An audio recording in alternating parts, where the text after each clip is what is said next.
আল্লাহর কাছে এই 6টি জিনিস চাইতে কখনোই ভুলবেন না। যখনই আপনি সময় পাবেন তখনই আল্লাহ পাকের কাছ থেকে এই 6টি জিনিস আপনি চেয়ে নেবেন। উঠতে বসতে চলতে ফিরতে সব সময় আল্লাহ পাকের কাছে চাইবেন, কারণ এই 6টি জিনিস যদি আপনার হয়ে যায়, আপনার জীবনে দুঃখ কষ্ট দুশ্চিন্তা টেনশন কখনো স্পর্শ করতে পারবে না। দুনিয়ার জমিনে আপনি সবচেয়ে সুখী মানব হবেন এবং আখিরাতের জীবনটা আপনার জন্য কল্যাণকর হবে। এই জন্য নবীজি বলেছেন, তুমি যখনই সময় পাবে তখনই তুমি আল্লাহ পাকের কাছে এই 6টি জিনিস চাইবে।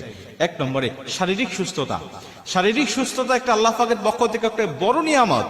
এই সুস্থতা যদি তোমার মধ্যে না থাকে, তুমি যদি অসুস্থ ব্যক্তি হও, তাহলে তুমি ইবাদত করেও মজা পাবে না, দুনিয়াতে চলতে ফিরতেও তুমি মজা পাবে না, দুনিয়াতে এনজয় করতে পারবে না এবং তুমি আল্লাহ পাককে সন্তুষ্ট করতে পারবে না। এজন্য শারীরিক সুস্থতা এটা আল্লাহ পাকের পক্ষ থেকে একটা নিয়ামত, এটা তুমি চেয়ে নিবে আল্লাহ পাকের কাছে, আল্লাহ তুমি আমাকে শারীরিক সুস্থতা দান করো।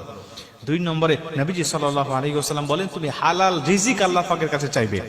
হালাল রিজিক এটাও আল্লাহ পাকের পক্ষ থেকে একটি নিয়ামত। তোমার যদি হালাল রিজিকটা কম হয়, তারপরেও দেখবে যে তুমি দুনিয়াতে এই হালাল রিজিক দিয়ে অল্প ইনকাম দিয়ে তুমি সুখময় স্বাচ্ছন্দ্যময় একটি জীবন তুমি অতিবাহিত করতে পারতেছো।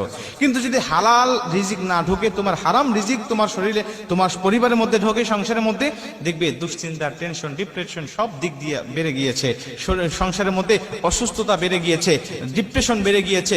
তুমি লক্ষ টাকা ইনকাম করেও মাস শেষে তোমাকে ঋণের মধ্যে পড়তে হবে।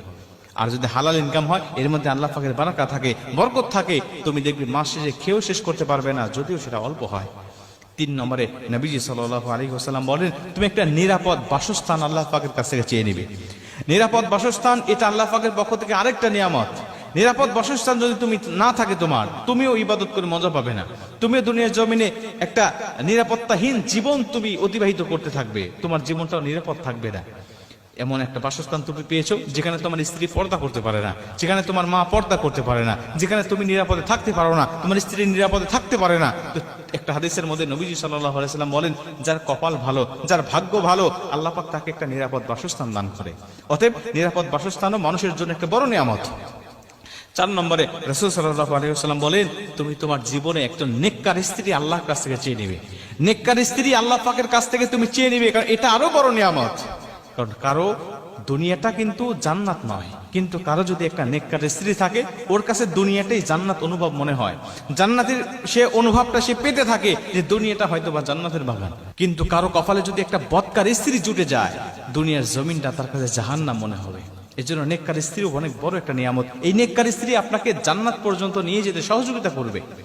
5 নম্বরে নবীজি সাল্লাল্লাহু আলাইহি সাল্লাম বলেন, একটা নেককার সন্তান তুমি আল্লাহ পাকের কাছ থেকে চেয়ে নিবে। তুমি বলবে, রব্বি হাবলি মিনাস সলিহিন, কারণ তোমার স্ত্রী ভালো, তোমার সংসার ভালো, তোমার ঘর ভালো, তুমি শারীরিক সুস্থতা সব ঠিক আছে, কিন্তু তোমার সন্তান বদকার, তোমার সন্তান নেককার হয় নাই। এই সন্তান কিয়ামতের ময়দানে তোমাকে জাহান্নামে নিয়ে যাবে। কারণ সন্তানকে যখন জাহান্নামের ফয়সালা দেওয়া হবে, তখন সে একা যাইতে চাইবে না, তখন সে তোমার উপর অভিযোগ দিবে এবং তোমাকে সহ সে জাহান্নামে নিয়ে যাবে। কিন্তু সন্তান যদি নেককার হয়, এই সন্তান তোমার জান্নাতে যাওয়ার কারণ হবে, সন্তান তোমার জন্য আল্লাহ পাকের কাছে সুপারিশ করবে।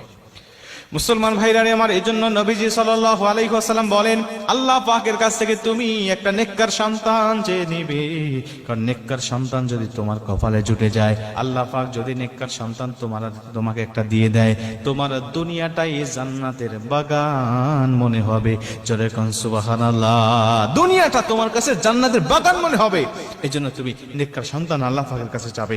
এবং 6 নম্বরে তুমি আল্লাহ পাকের কাছ থেকে ঈমানের সাথে মৃত্যুটা তুমি চাইবে। ঈমানের সাথে যদি তোমার মৃত্যু হয়ে যায়, দুনিয়ার জমিনটা তোমার জন্য সফল হয়ে গেল, আখিরাতের জীবনটাও তোমার জন্য কনফার্ম জান্নাত হয়ে গেল। কারণ ঈমানের সাথে মৃত্যু হওয়াটাই একটা মুমিনের জন্য সবচেয়ে বড় চ্যালেঞ্জ। তুমি দুনিয়ার জমিনে যা করেছো, তোমার কোনো কিছুর হিসাব নেওয়া হবে না যদি ঈমানের সাথে তোমার মৃত্যুটা হয়ে যায়।